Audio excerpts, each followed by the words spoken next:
Assalamualaikum warahmatullahi wabarakatuh.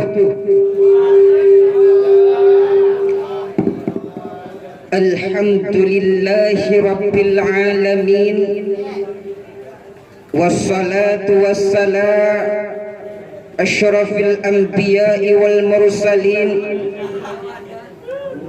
wa ala alihi wa sahbihil mujahidin at-tahirin. Amma ba'du, subhanaka la ilma lana illa ma 'allamtana innaka antal alimul hakim. Asyhadu an la ilaha illallahul khaliqul ma'bud wa asyhadu anna sayyidana sadiqul maw'ud. Rabbi syrah li sadri wa yassir li amri wahlul 'uqdatam min lisani yafqahu qawli. Sadaqallahul 'azim wa sadaqan nabiyul karim. Yang pertama sekali, mari kita sama-sama memuja dan memuji Allah Subhanahu wa ta'ala, yang mana oleh Allah yang selalu menyayangi dan mengasihi hambanya, walaupun kadangkala hambanya lupa berterima kasih, namun kasih sayang Allah tidak akan pudar pada kita manusia. Allah yang maha pengasih, yang selalu mencurahkan rahmat, nikmat kepada kita hamba. Kadangkala seandainya Allah Ta'ala memiliki kasih menurut kekayaannya, mungkin saja keluarga cendanalah yang duluan masuk surga. Seandainya saja Allah Ta'ala memiliki kasih menurut kepandaiannya, mungkin saja Madanalah yang duluan masuk surga. Seandainya saja Allah Ta'ala memiliki kasih pada malam hari ini menurut ketampanannya, mungkin saja Dewan Jurilah yang duluan masuk surga. Para hadirin kaum muslimin yang dirahmati oleh Allah, selawat bermahkotakan salam mari sama-sama kita sanjung sajikan kepada kepangkuan alam Nabi besar Muhammad sallallahu alaihi wasallam, di mana oleh beliau yang telah menunjukkan kepada umatnya Islam yang hakiki dan memberi arti apa daripada kehidupan ini. Selawat dan salam kepada sahabat beliau, keluarga beliau, ulama tabi'at tabi'in, ulama mutakaddimin, dan ulama mukhtabar yang masih berada di dunia ini.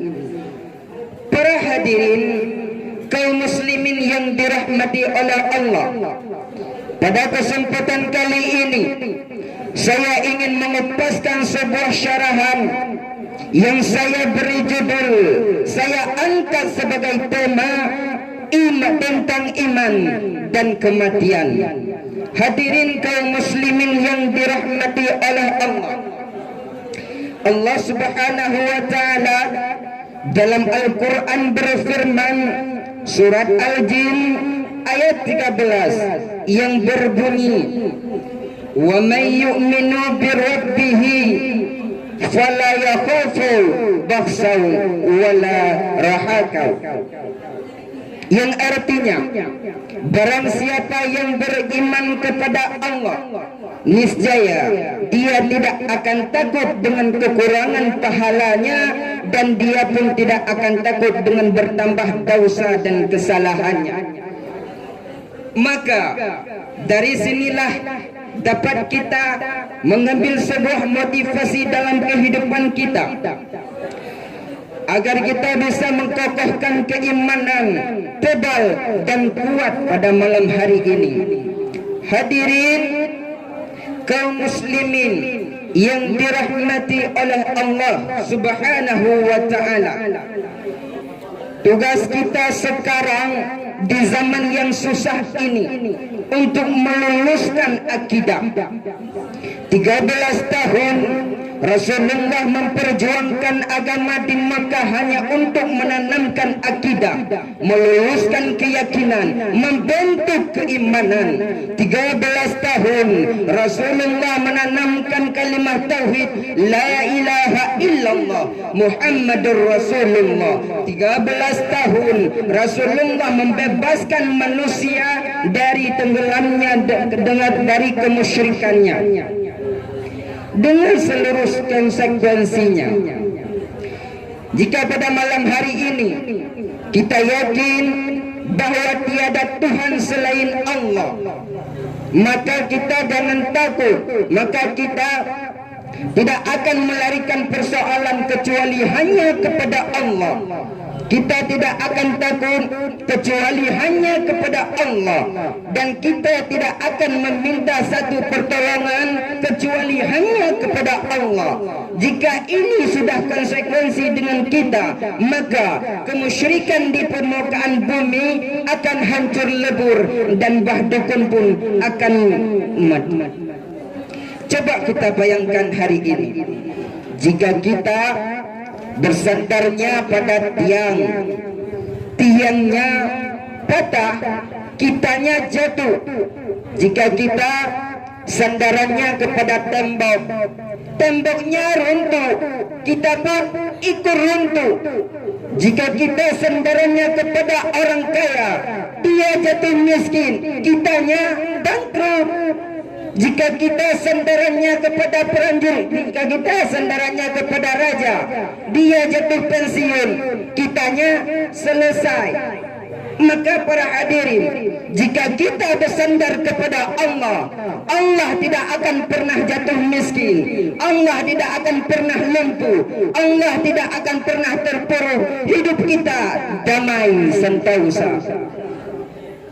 Maka pada kesempatan kali ini, jika kita memiliki iman yang sudah kokoh, kepercayaan terhadap Allah sudah penuh, keyakinan yang sangat lurus, dan nantinya tatkala kita sudah mati, Allah akan memanggil kita, ya ayyuhan nafsul mutmainnah, irji'i ila rabbiki radiyatan mardiyah fadkhuli fi ibadi wadkhuli jannati. Wahai jiwa-jiwa yang tenang, kembalilah kepada Tuhanmu dengan lapang, dengan dada yang lapang. Masuklah kamu dalam golongan hamba-Ku dan masuklah dalam surga. Jika nantinya kita sudah begitu, itulah yang dinamakan dengan kebahagiaan yang hakiki, kebahagiaan yang dirasakan tidak pernah dirasakan oleh orang lain, kebahagiaan yang sangat indah tercipta untuk kehidupan kita ini hanyalah bahagia di dunia dan di akhirat. Mungkin hanya ini yang dapat saya sampaikan. Wabillahi taufiq wal hidayah. Assalamualaikum warahmatullahi wabarakatuh.